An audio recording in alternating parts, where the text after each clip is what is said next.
আমরা এখন প্রবেশ করলাম রানী ভিক্টোরিয়া মেমোরিয়ালে। এখানে বিভিন্ন টাইপের ঐতিহাসিক জিনিস রাখা আছে। আর এই যে উপরে দেখছেন এত সুন্দর ডিজাইন, তখন তো এত টেকনোলজি ছিল না, তবুও তাদের হাতের কাজ এত সুন্দর কিভাবে হলো অবশ্যই একটু জানাবেন।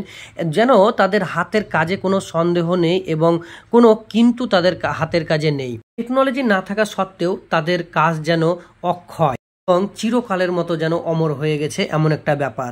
বর্তমানে তো এত টেকনোলজি থাকার সত্ত্বেও আমাদের দেশের সরকার একটা ব্রিজ পর্যন্ত বানাতে পারছে না, ভেঙে পড়ে যাচ্ছে।